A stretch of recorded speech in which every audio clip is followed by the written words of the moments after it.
The book of Romans chapter 3 contains a very important statement from Paul, where he states that there are people who are mistakenly lost in their inability to seek God.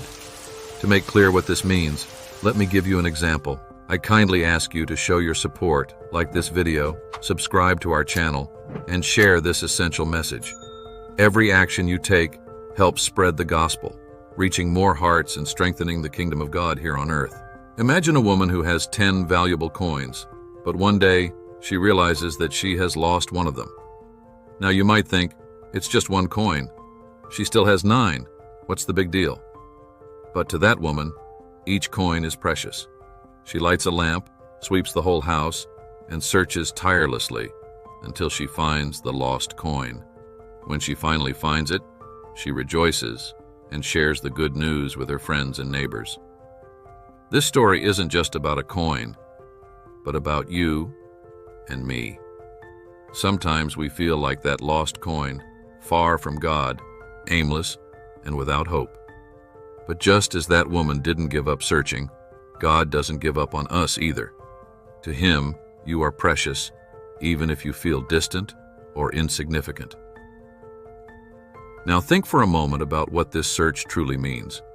The woman in the parable represents God Himself, who relentlessly searches for those who are spiritually lost. This leads me to ask you, how can the parable of the lost coin be applied to your modern life? In today's world, with all the distractions and challenges we face, it's easy to lose our way. Maybe you've drifted away from faith, or perhaps you've never felt God's presence in your life. But the truth is, God is searching for you, just as that woman diligently searched for her coin. And why is this search so important? The Bible tells us in Romans 3:11 that there is none who understands, there is none who seeks after God. This means that, on our own, we lack the ability to seek God. We are spiritually blind. But the good news is that God doesn't wait for us to seek Him first. He comes after us. He lights the lamp, cleans up our lives, and searches for us with a love that we can't even begin to comprehend. Now you might be wondering, why is it crucial to completely surrender to God? I live just fine without God. Well, here's the central point of Jesus' message. Just as the lost coin was found and restored to its place, we too can be restored to God's presence. But this only happens when we completely surrender to Him. When we acknowledge that we are lost and allow God to find us, we receive a precious gift, the gift of salvation. This gift can only be ours if we are willing to surrender to Him. This means recognizing that we are sinners, that we have gone astray, letting go of control, trusting God with all our hearts, and allowing Him to guide our steps. Jesus reminds us in Matthew 16:25 that whoever desires to save his life will lose it, but whoever loses his life for my sake will find it. This seems like a paradox, doesn't it?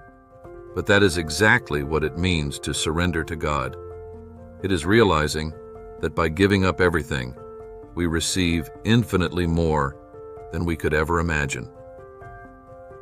You might continue trying to find your own way, but you can also allow God, who is already searching for you, to find you and give you a new life.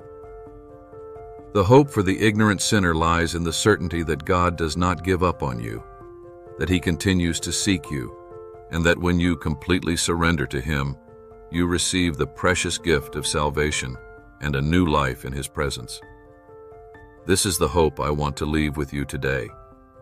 No matter how lost you may feel, there is always a way back to God. And when you surrender to Him, true transformation begins. You are not just a lost coin, you are a precious jewel in God's eyes, and He is ready to welcome you back. May God bless you and guide you on the path of faith, where you will find true hope and peace. Feel free to share this message with your friends and family if you wish. May the peace of Jesus Christ dwell within your heart. God bless you and your family.